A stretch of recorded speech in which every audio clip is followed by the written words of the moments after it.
सुकमा के जंगलों में हुए खौफनाक नक्सली हमले ने पूरे देश को हिलाकर रख दिया है।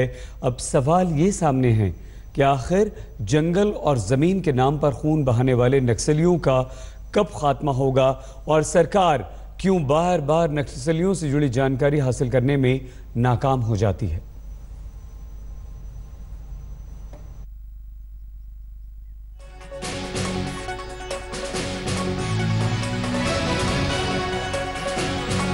ये मंजर अब मुंह तोड़ जवाब मांगता है।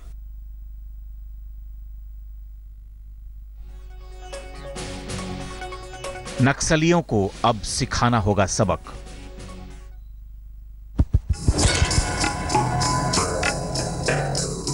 नक्सलियों का हिसाब कब तक पूछता है आज तक। सुकमा के जंगलों में घात लगाकर हमला करने वाले नक्सलियों का घाव अब नासूर बन गया है। अब छत्तीसगढ़ के जंगलों में छुपकर हमला करने वाले वहशियाना हमलावरों को उसी भाषा में समझाने का समय आ गया है जिस भाषा में किसी दहशतगर्द या देश के दुश्मनों को समझाया जाता है। पिछले कई दशकों से जंगल, जमीन और आदिवासी संघर्ष के नाम पर जारी ये खूनी खेल अब सरकार के सामने सबसे गंभीर सवाल बनकर खड़ा है। सीमा पर 1-2 जवानों की शहादत से जहां देश में कोहराम मच जाता है, वहीं देश के भीतर इस तरह से शहीद होने वाले दर्जनों जवानों को देखने की हमें आदत सी हो गई है। ये सिलसिला बदस्तूर जारी है। सत्ता के बदलने से इन्हें कोई फर्क नहीं पड़ता। आखिर क्यों? नक्सली हमलों को लेकर चूक कहां हो रही है? नक्सलियों की आवाजाही को ट्रैक करने में कैसे नाकाम हो रहे हैं जवान? नक्सलियों का खुफिया तंत्र और उनकी ट्रेनिंग इतनी तगड़ी कैसे है? सरकार के इतने प्रयासों के बाद भी नक्सली हमले कैसे होते जा रहे हैं? सुकमा के जंगलों में कैसे चूक रहे हैं जवान? सरकार के ऑपरेशन मिशन 2016-17 को कैसे कामयाबी मिलेगी? पिछले 1.25 साल में दर्जनों जवान नक्सली हमले में शहीद हो चुके हैं। छत्तीसगढ़ के सुकमा में 11 मार्च को नक्सलियों से मुठभेड़ में 11 जवान शहीद हुए थे। 19 जून 2016 को बिहार के औरंगाबाद में 10 जवानों की शहादत हुई। 17 मई 2016 को नक्सली हमले में छत्तीसगढ़ के बीजापुर में 1 जवान की जान चली गई। 21 मार्च 2016 को छत्तीसगढ़ में ही लैंडमाइन ब्लास्ट में 7 जवान शहीद हुए। 4 मार्च 2016 को सुकमा में 3 जवान शहीद हुए। 27 जनवरी 2016 को झारखंड के पलामू में 5 पुलिस वाले शहीद हुए।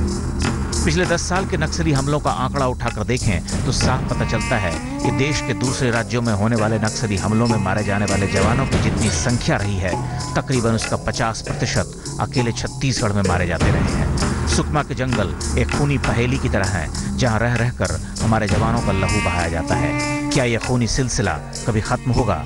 क्या नक्सलियों को यह बताया जाएगा कि बस बहुत हुआ, अब सब्र की इंतहा हो गई है? आज तक ब्यूरो। और इस समय घायलों से मिलने गृह मंत्री राजनाथ सिंह छत्तीसगढ़ के मुख्यमंत्री रमन सिंह के साथ पहुंचे हैं और ये घायलों से मुलाकात राजनाथ सिंह कर रहे हैं।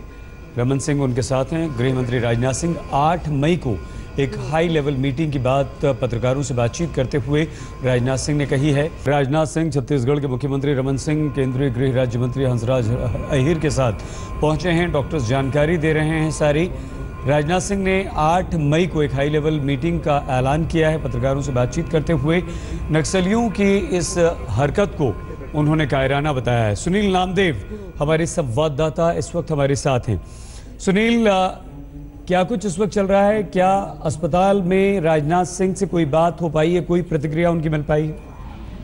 राजनाथ सिंह ने इस पूरी घटना की कड़ी निंदा की है और कहा है कि शहादत व्यक्त नहीं जाएगी। जो जवानों ने शहादत दी है सीआरपीएफ के, वो हमेशा यादगार रहेगी और इनका जवानों का नाम स्वर्णिम अक्षरों में लिखा जाएगा। कि और राजनाथ सिंह ने खास बात यह है कि अभी अस्पताल में राजनाथ सिंह बड़े तकलीफ से जो है जो सीआरपीएफ के जवान हैं उनसे जानकारी ले रहे हैं कि आखिर किस तरह नक्सलियों ने इस वारदात को अंजाम दिया। राजनाथ सिंह, रमन सिंह दोनों जो हैं बड़े जितने भी जवान बचे हैं, जो जिंदा बचे हैं जवान, जो घायल हैं, उनसे बारीकी से पूछताछ कर रहे हैं। खुद हकीकत से वाकिफ हो रहे हैं, क्योंकि आमतौर पे कहीं ना कहीं जो अफसर जो है अधिकारियों तक, जो अधिकारी नेताओं तक, खासतौर से प्रशासनिक अफसरों तक जो जानकारी भेजते हैं, उसकी जमीनी हकीकत क्या है इसकी जानकारी खुद जो पीड़ित जवान हैं उनसे पूछताछ करके हासिल की जा रही है। ये पहला मौका है शहीद जब राजनाथ सिंह बिल्कुल रूबरू हो रहे हैं उन जवानों से जो नक्सलियों से दो हाथ कर रहे थे। बहुत धन्यवाद सुनील नामदेव हमारे संवाददाता जानकारी दे रहे थे। हम होते हैं कुछ ही पलों में हाजिर। आप बने रहिए हमारे साथ, देखते रहिए आज तक।